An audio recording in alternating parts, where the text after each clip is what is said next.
Chronicles of a Gooner. Like and subscribe. Chronicles of a Gooner. Harry Symeou time. Arsenal. Come on, you Gunners. Arsenal.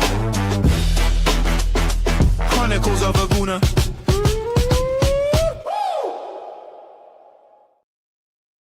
Hey everybody, how are we? Welcome back to another episode of the Chronicles of a Gooner podcast with me, your host, Harry Symeou, a very happy Harry Symeou. I've had a wonderful weekend, a really, really good weekend.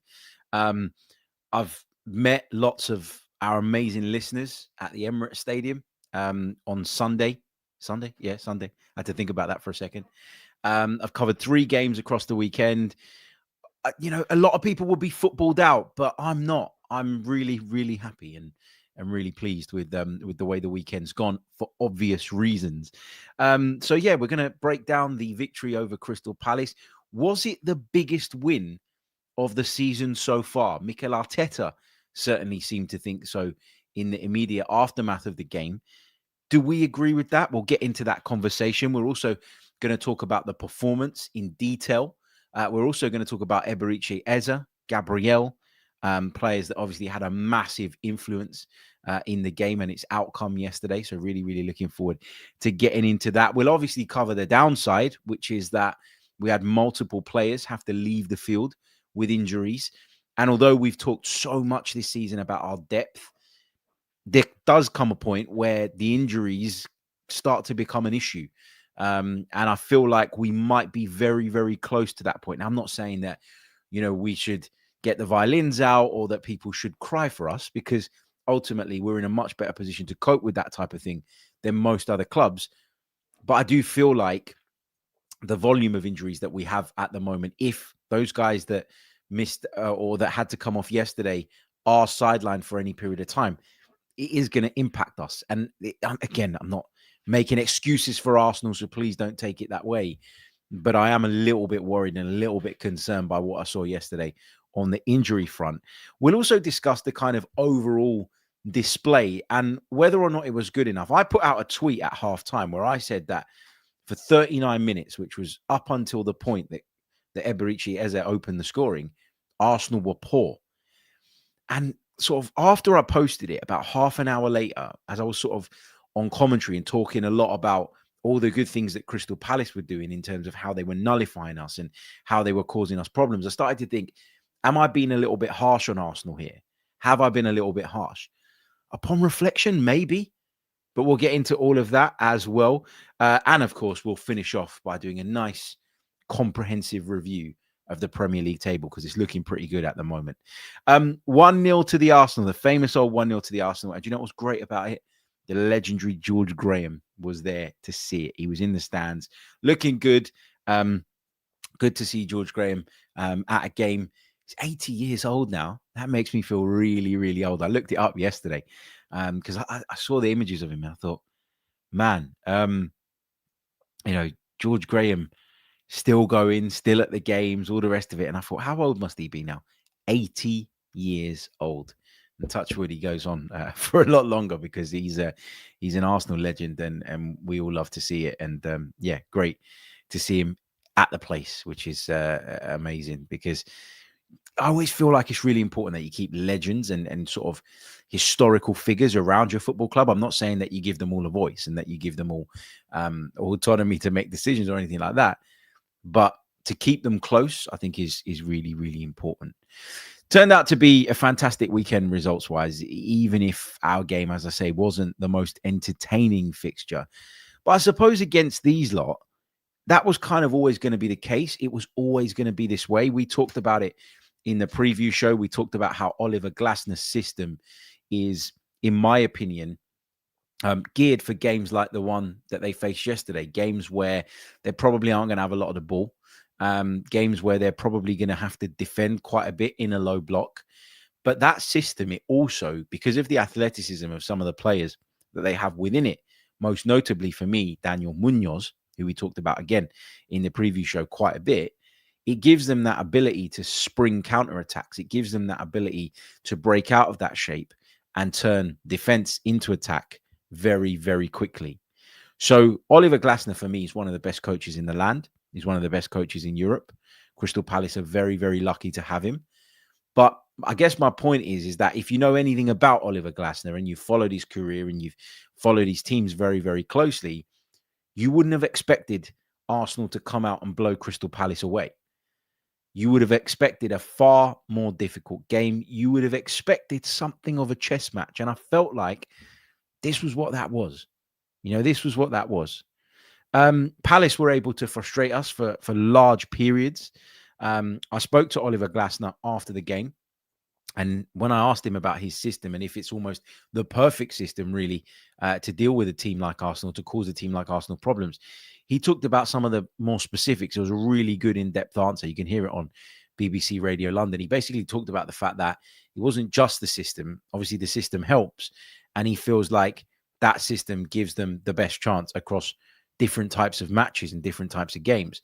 But he talked a lot about how Crystal Palace had worked on Arsenal's passing patterns, had worked on filling the pockets that Arsenal normally like to operate in and get their midfielders in.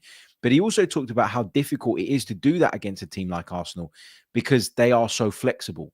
He said that, for example, Jurrien Timber at times was a part of the front line, was coming in field and playing like a midfielder, was playing like an attacking midfielder at points, was coming into sort of that base of midfield at other points. So I think, we talk a lot about Palace's system and how well it worked for them and how well it served them in terms of making our lives difficult. But our flexibility was very, very important, again, because it allowed us to be a little bit unpredictable. And although we didn't reap the full rewards from that, I didn't think, in terms of open play, it gave Crystal Palace, at the very least, something to think about. So, yeah, I mean, and that was interesting, really, wasn't it? The Timber sort of positioning, particularly in that first half, because going into the game, when I was talking about Munoz and I was talking about how if I were Glasner, I'd probably play a bit of a game of chicken. And I'd say to Munoz, you get high, you stay wide, and let's see what Calafiori does. Because for me, Calafiori was the one that was going to go roaming. Calafiori was the one that was going to drift into different positions, get into different areas. And in the end, it actually was Jurrien Timber that Mikel Arteta chose to utilize in a slightly different way to what we're used to. Now, Timber's become more dynamic, I think, in recent weeks, recent months even, and is far more effective in the opposition's half than he was previously. He's always been a top 1v1 defender. I've never had any doubts or qualms about what he can do on the defensive side of things. At times, I've questioned whether he's as effective getting forward as maybe Ben White is. And at times, I would say that he hasn't been, but it feels like he's really added that to his game. And he's done a great job of kind of adapting to the role and sort of, he's a very intelligent player. That comes across when you speak to him. And I feel that come across in the game yesterday when you looked at the different positions and stuff that he was taking up. Let's just take a few of your comments before we move on. Lots of love for George Graham. Robert says, that was a bloody good test, which we came through. Gorgeous George would have loved the defending. AFC DMB says, was a comfortable performance. We was just cautious to push forward and at times invited some pressure. Would have taken one goal before the game on to the next. But that speaks volumes about where Arsenal are at right now, isn't it? That you would take one goal and you're pretty confident in the fact that that one goal should be enough. Most of the time. Bode Samuel says, Harry, I think this Crystal Palace team are a very organized team. Completely agree. James says, Palace were always going to be difficult, but we got through it. Barry says, don't fall for the myth. Crystal Palace had 48 hours less recovery time than Arsenal, but finished the last 20 minutes the stronger team. These people don't understand the human body for recovery. No, I agree with you that Crystal Palace finished the game strongly, but they finished the game strongly because they were losing it. And they had to finish the game strongly. They had to try and force the issue. And that does give you a little bit of extra power and energy. Also, Arsenal had to make changes that probably impacted our stability a little bit. We had to take Declan Rice off, who, for me, was one of Arsenal's better players yesterday in terms of just cleaning things up in the midfield. We lost him. We lost William Saliba, and as good as Christian Mosquera is and was, again, he's not William Saliba. So the substitutions, I think, did disrupt us a little bit. and led to Crystal Palace being a little bit more, what's the word? I suppose the changes led to us just not being as dominant as we could have been and should have been probably in those latter stages. But really, did David Raya have to make a save? Did David Raya have to do anything really of note yesterday? Which again speaks to the fact that defensively we were very sound. I always find this, and I'm sure it's the case for a lot of you, when I'm watching the game live, I feel a stress and I feel a nervousness and I feel an anxiety. And then I watch the game back, and a lot of the time, particularly with this Arsenal defense, I look back on the game with a calmer head, and I look back on the game without that emotional element because I know the outcome. And I'm sort of sitting there going, yeah, you know what? Like, we were fine. Why was I ever worried about it, really? Juan Lewis says, my genuine question is now to the rest of the sensible fans. Do you care about the type of football and goals we score if we win the big trophies? Do you know what? We'll come on to that. Let me make a note. Type of football, because I've had a WhatsApp debate with two of my really good friends this morning about style of play and all that, to the point where everyone got the hump and no one's messaging back now because he's just got a little bit heated. But I mean, we'll come back to that point. We'll talk about it a little bit later on because it's a good subject and it's a good topic, and I don't want to gloss over it. I want to do it justice. Look, I mentioned that Palace were able to frustrate us, particularly in that first half, in various ways, right? And it was interesting that we got so few set pieces in that first half. Am I giving Oliver Glasner too much credit by saying I think there was a sort of game plan in place whereby Crystal Palace would sort of sit off of us in terms of allowing us to have the ball across the back line and around about halfway?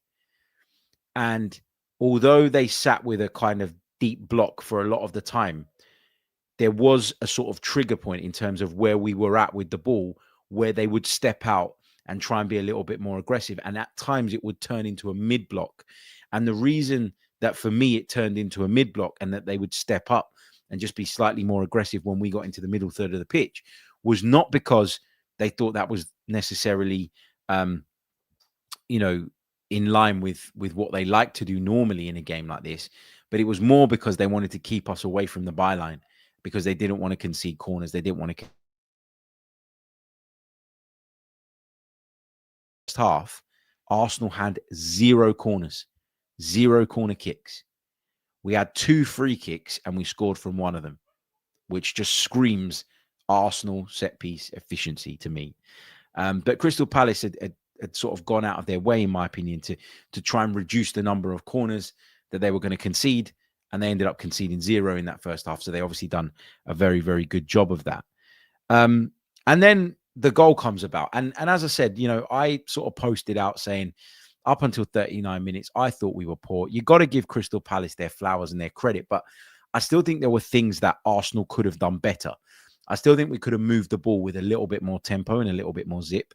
There was a couple of times where Crystal Palace had sort of ventured out in the first half to come and try and hurt us. We'd win the ball back, and then we'd have an overload somewhere as a result. And for me, it just took too long to exploit that situation and to work the ball to wherever it was on the park at that time that we had the overload. So I'm not saying that Crystal Palace don't deserve any credit, and I'm not saying that our performance was bad, but I don't think we did our maximum in that first half to try and kick the door down. And once we got the goal, all of a sudden, you don't have to be as aggressive. And then you're sort of just sitting off a little bit and waiting for those moments when Crystal Palace venture out and you look to exploit them and you look to expose them. So in the end, it worked out well. But I did think at half time that we hadn't quite done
And we're back, and we're back, and we're back. I have no idea what has happened there.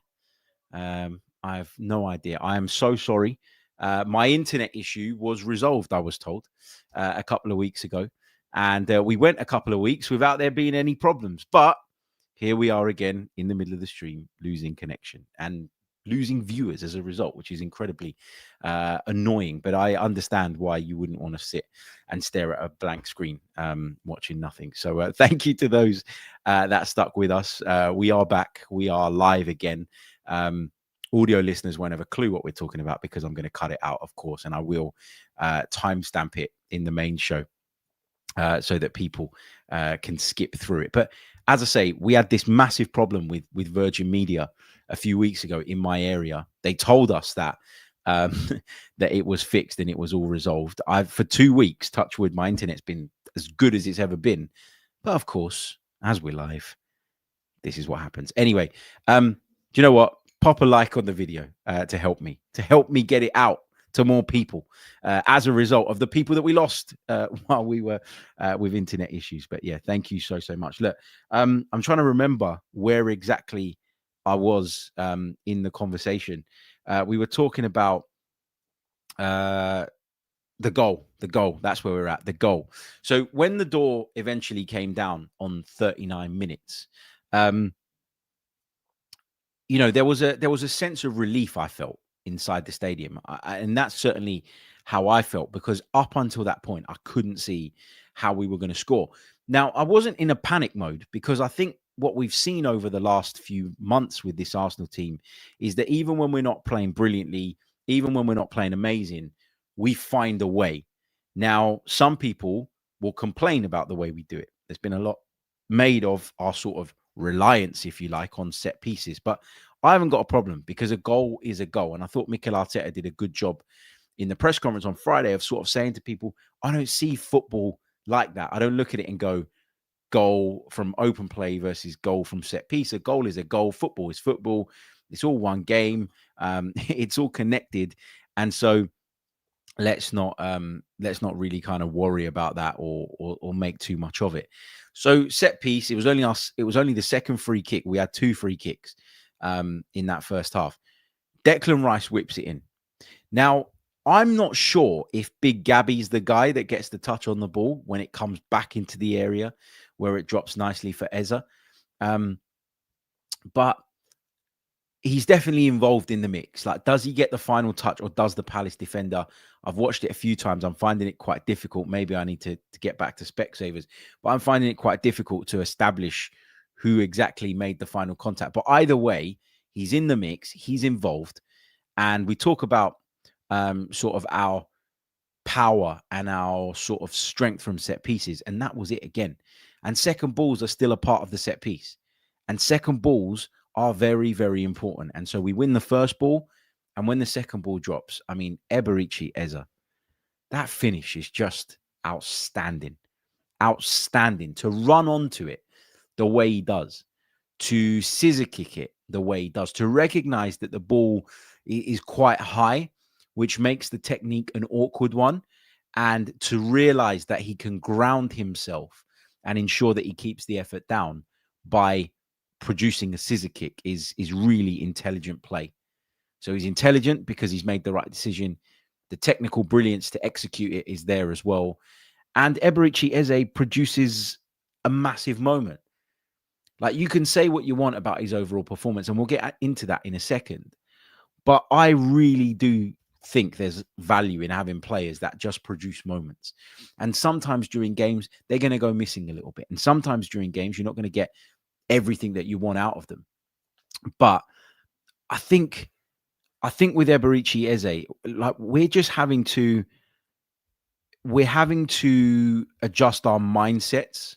We're having to understand what he is versus what we've been used to, versus what Martin Odegaard is, because that's where I think the conversation should lead around Eberechi Eze. So for me, he is a 10. I personally would like to see him play off the left a little bit more.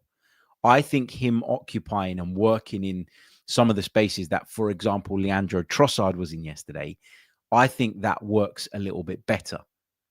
Cuts inside onto the right foot, got space, because you're coming in from outside to in, easier to find because it's less likely that passing lane is going to be cut off by the opposition. So you get him on the ball more, it becomes more of a high touch player. I think all of that stuff, I still feel it about Eberechi Eze, but obviously in the absence of Martin Odegaard, playing him through the middle, it works. The goal is outstanding. The contribution in the end is decisive and telling, but I'm still struggling to process the differences maybe between him and what Martin Odegaard is. And I would argue that Odegaard doesn't play as an out-and-out 10, by the way, like Eze does. I would argue that Odegaard plays as an 8/10. And that in itself means there are fundamental differences. But he's just not the same player that Odegaard is, and he's not the same player that Nwaneri is. Now, there's nothing wrong with that, but it's different, isn't it? And so with Eze, I think there's a lot of the time where we have the ball at the base of the midfield, and I want him to get on it, and I want us to find him. But in playing that very sort of natural 10 central position, he's behind the block. He's behind the line of defense, and it's just too difficult to get the ball into him early. But when the ball breaks on the edge of the box, he comes alive. And I keep referencing his performance at Newcastle because for me, that was his best display in an Arsenal shirt and still is to date. But think about how many times he popped up on the edge of the box and got a shot off there. So Eberechi Eze brings us something different. And I think we need to sort of stop comparing his performances to those of Martin Odegaard because they're very, very different players with very different strengths and with very different ideas. And I think what we need to do is actually focus on the things that he brings. And what he brings is a productivity in and around the box. And you might say, well, that was his first Premier League goal. What sort of productivity is he bringing? Well, we're not always seeing the finish, but we're getting shots off. We're seeing clever passes attempted. We're seeing him dribble. We're seeing him carry the ball. We're seeing him twist and turn and get away from people. So, yeah, look, also, I got to address this, right? I thought we were over this. I thought we'd covered this off, okay? I had about 5 messages yesterday from listeners going, stop saying Eze. It's Eze. I understand, right, that the common way of pronouncing that name is Eze. I get it, okay? But he himself, in his welcome video when he joined Arsenal, they said to him, what's your full name? And that was a question designed to stop this very debate, to make it clear what he wanted to be called. And he said, Eberechi Eze. That's how he wants it to be said. That's how he himself wants it to be said. So I'm inclined to go with what the player has said rather than what everybody tells me it should be. Okay? So can we kill that debate? I like, honestly, man, like yesterday, I was driving home from the game and like my phone is like, it's popping off. And I'm looking at it. I'm going, what's this, man? There's something happened. What's going on? And then when I stopped driving and I opened my messages, it was literally just messages about my pronunciation of Eze's name. But anyway, whatever. Yeah, so plays the role differently to Martin Odegaard. Not as involved in the all-round game, I don't think. It's going to take some getting used to, but it felt like it was kind of written for him yesterday to be the guy that decided the game. And where I will give him immense praise and immense credit is that he did not sort of will under the pressure. He did not let the occasion of playing against a former club, a club that he's got obviously great affection for. He didn't let it hinder him because ultimately he still had a massive say. I liked that he was respectful in his celebration. I think that was the right thing to do. But I also liked that he gave it a little something rather than just completely outright refusing to celebrate. So I thought he showed his class there. But like, you think about Declan Rice when he's played against West Ham. And I know people will push back on this by saying, but Declan Rice scores against West Ham. He always scores against West Ham. That's true. But I've always felt like his performances against them have been slightly lesser than what we know he's capable of. And that's largely been down to the fact that I think he's allowed the history to get into his head at times. Eze showed a maturity there and a real kind of calmness. And that sort of is in line with his character. Whenever you talk to anyone around London Colney or anyone around the Arsenal, they'll say to you, the standout trait or the first thing that you notice when you come in contact with him is his calm demeanor. And I think that really aided him going into a game like this, where there was obviously going to be a bit of a storyline around it. So I'm really, really pleased for him that he made that contribution. I got to talk about Big Gabby. Absolutely 100% have to talk about Big Gabby, because, Mikel Arteta said that he really pushed hard to play yesterday. I asked Mikel Arteta how close it was, whether it was sort of touch and go. And before you say, why didn't you ask this or why didn't you ask that? I was the last person to ask a question. Yeah. So I didn't get the pick of the bunch. And I said, Mikel, how close was Gabby to missing out today? And sort of, how late was the decision essentially made? And he said, the hard thing with Gabby is not playing him, because he'll smash your door down and tell you that he's ready, and he'll probably even put the shirt on. That's Gabby. He wants to play every minute. He knows the presence and leadership he brings, and he was superb again. And that he was. Again, effective in both boxes, plays a massive part in the build-up to Arsenal's goal. Might have had a second goal in the second half when he went crashing into the post, again showing his real commitment to the cause and desire to get on the end of things, but also made some really vital contributions at the other end of the pitch. And right now, there is an argument, I think a very strong one, to say that Gabriel is our player of the season so far. And for me, this guy just embodies everything that I want Arsenal to be. Calm when they need to be, clever when they need to be, sort of correct in the things that they do, but also incredibly passionate about defending. That's why I say he embodies what the team is, because he's incredibly passionate about defending. And I think that sort of, it rubs off on the players around you, to the point where someone else makes a clearance and everybody else is like, giving each other high fives and bumping chests and all the rest of it, because everybody knows, what it is that, they're sort of fighting for as a collective. And I just think, he could have quite easily sat this one out. Arsenal could have quite easily left him out, because Christian Mosquera is there, and he's available, and he's a very, very competent deputy. But Gabriel pushes, ensures that he plays. In the end, it's vital that he played because of the contributions that he made. But then also, considering he wasn't 100% fit, when you then lose William Saliba the way we did, all of a sudden things change. And now Gabriel has to play the entire 90 minutes. And what does he do? He gets on with it. He runs through a brick wall, figuratively speaking, for the team. And for me, he's incredibly dangerous at one end. He's incredibly solid at the other. He's just, for me, I don't think there's a better centre-half in the world than him right now. And that might sound like a really big, bold, crazy statement, but honestly, I truly believe it. Like, who would you say on current form, and don't tell me Virgil van Dijk, because as great a player as he's not been at it in recent weeks. Let's be honest about that. There isn't a better centre-half in the world right now. There's no one I'd swap him for. No one, not a single player. And that says a lot. Bukayo Saka's performance got quite a bit of attention. Obviously, we know that he was ill and that he couldn't play the entire game. So he gets a bit of a pass from me on that one. On the downside, though, and I said we were going to touch on this at the start of the pod, so it's right of me to make sure that, we cover this off. Saliba off at halftime with an injury. Rice off with an injury. Calafiori off with an injury. Arteta confirmed that Gabriel Martinelli felt something, and we're not sure if it's muscular, and there's going to be some checks and some investigation around that today. Yes, we have depth, but with Madueke, Odegaard, Jesus, Havertz out, we can't really afford to lose more players at that top end of the pitch, especially.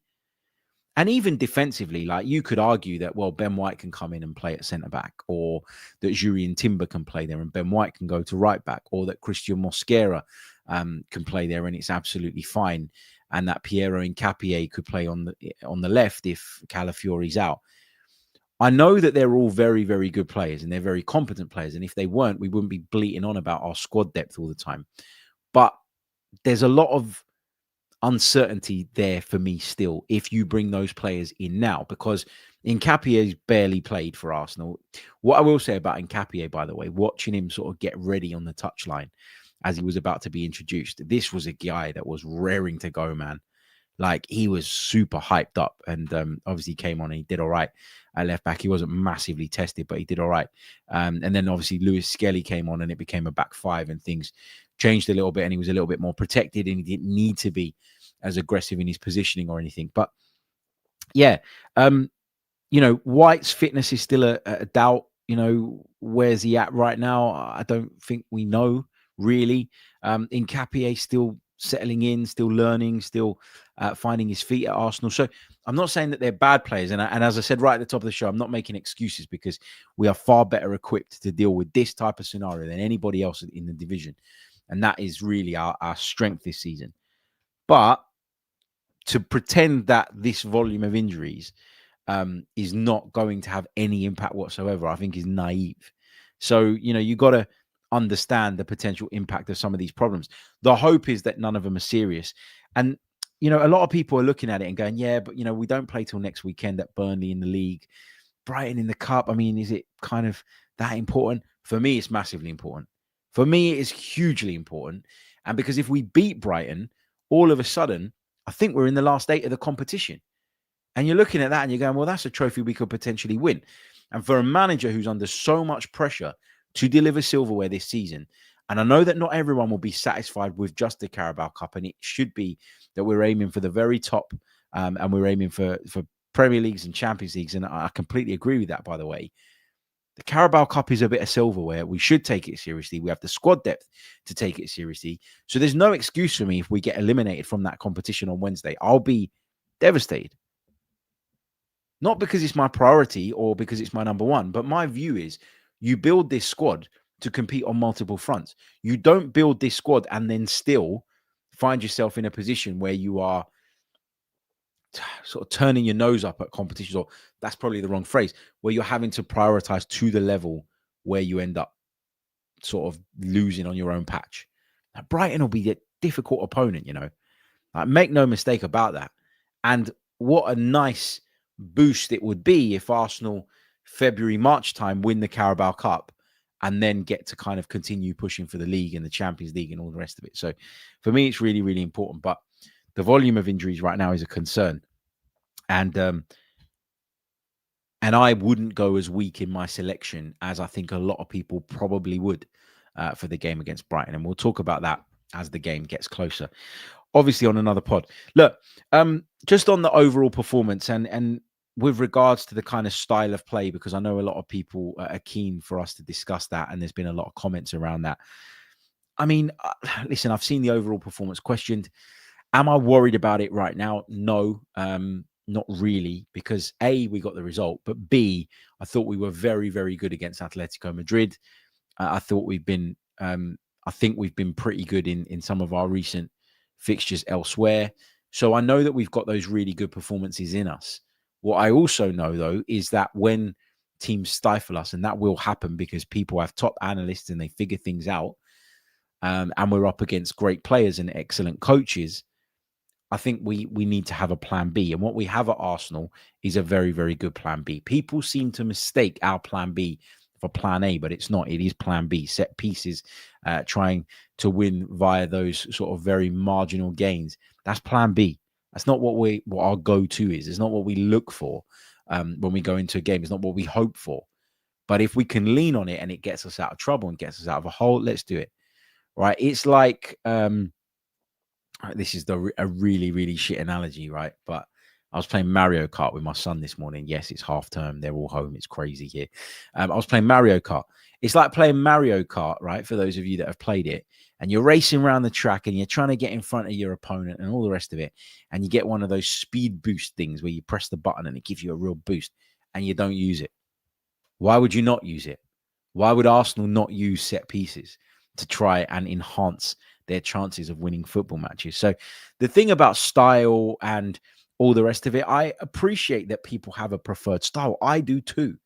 Like, if you ask me whose football I prefer watching, Arteta's or Wenger's, just aesthetically, obviously, I pick Arsene Wenger's every single day of the week. But first and foremost, it's about getting results and it's about winning. And if we're doing that this way, then who am I to say it's wrong or to knock it? And I'm thinking about recording a pod actually with a couple of mates of mine, if they're up for it, about styles of play and about all of this, because they're very, very sort of passionate on this, but the other way. And so I think it will be a really interesting debate if we can make that happen in the next couple of days. Look, some games are like yesterday's game. Some games you will cancel each other out. Some games you'll find it difficult. Some days you will struggle. But at the end of the day, if you get the result, it becomes a side point rather than the main talking point. And that's how it should be. It's a side dish rather than the main course in terms of debates and discussions at the moment. Look, before we wrap up by looking at the Premier League table, which is going to be good fun, I'm sure. Don't forget, if you haven't done so already, to leave a like on the video. I really, really appreciate it. Really, really appreciate those that stuck with me during the internet issues as well, where I think we went blank for about a couple of minutes on the live stream, but thankfully it came back pretty sharpish and we were able to continue the stream before you'd all disappeared and run for the hills. But hit the like button if you haven't done so already. Subscribe to the channel as well if you're brand new. I'd really, really appreciate that. If you're listening on Apple or Spotify, leave us a review. All of that stuff really, really does help. And there's this thing on YouTube now where you can hype a video. So if you're watching it on your phone and you got comments, live chat, and you scroll across, there's a thing called hype. If you hype the video, that also really, really helps in terms of increasing its reach and getting people across it. So if you could do that as well, I know I'm asking for loads and loads of things, but please do. It really, really does help. As for Patreon, and what is Patreon? I hear some of you ask. Patreon is a platform whereby you can support content creators, and by supporting us on Patreon, you are essentially enabling me as a freelancer to spend more and more time on my podcast. The more support we have via Patreon, the less I have to go traveling around on trains doing jobs that I don't find more fun than this one, basically. I know that sounds like a really privileged thing to say, but yeah, you know, if you want to become a patron, you can sign up for £3 a month. That's all it is. It's less than the price of a cup of coffee in London. I have to stress that point because someone said to me the other day, where I live, it's £2.50. In London. It's cheaper than the price of a cup of coffee in London. It's probably half the price of a cup of coffee in central London based on my recent experiences. But you will get access to exclusive bonus content after every match. And we've got a piece coming out this afternoon about the Crystal Palace game.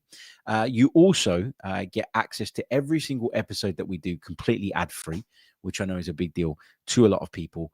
Plus, you're supporting us. Plus, you become part of the Patreon community. You can message each other in the chat. We've got a chat box there. You can also message me directly with any thoughts and feedback as well, which I always appreciate. It brings us closer, which is great, but also it supports the pod, and I'm very, very thankful and grateful for that. And we've had a load of patrons sign up over the last few days, so a massive thank you to those of you that have.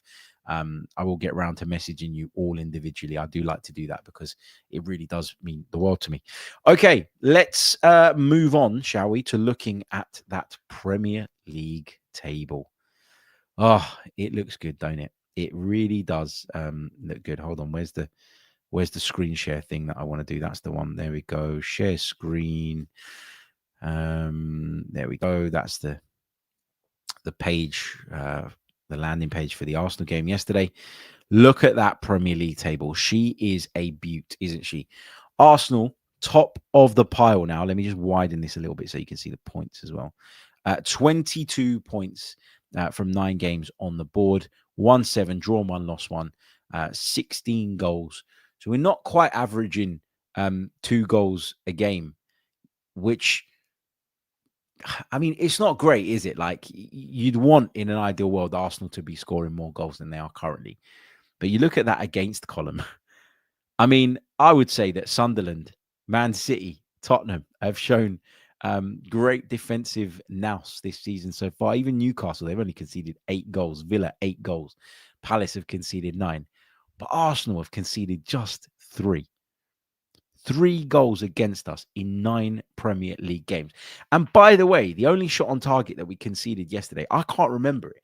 If it was that Eddie Nketiah thing where he sort of got a little glance on it and then David Raya sort of claimed it off the top of his head, that is wild. Some people have said that that's what they've counted. I don't know. I need to watch the second half back in full. We're going to be doing some watching back on the Patreon bit. So come over with me for that a little bit later on. It'll be with you, as I say, this afternoon. But we are now, 6 points ahead of Manchester City, who I've been warning people should be wary of.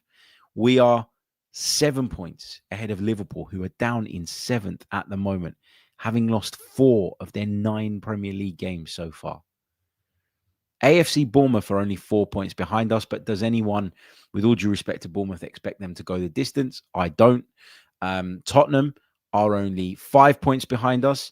Wild to me that there are some Spurs supporters moaning about the way that Thomas Frank's team play, given the turnaround, given they've gone from 17th at the end of last season to 3rd place, and for my money are a good, strong contender for a European place. So, and obviously Sunderland in 4th, you've got to give your props to Sunderland. 17 points, level on points with Spurs. They've won 5 of their 9, drawn 2, lost 2. We go to Sunderland very, very soon, and that is going to be a very difficult game. Man United, credit to Ruben Amorim. They've maybe just turned a little bit of a corner because they're picking up results and they are now in the mix again for the European places. And so, yeah, that's how the table looks at the moment. If we scroll right down to the bottom, Wolverhampton Wanderers, they've got big, big problems. And it all got a little bit toxic there yesterday, didn't it? You could see like a bit of an exchange between Pereira and some of the players, Strand Larsen, most notably with the fans. And that's never a good sign. But I would argue that the problem at Wolves is the ownership. And it isn't actually the manager or any of the players. They're doing the best they can. West Ham United down there in 19th on just 4 points. Nottingham Forest have got to buck up their ideas quickly. I'm very, very surprised, by the way, with how Fulham have started. I still think they'll be all right.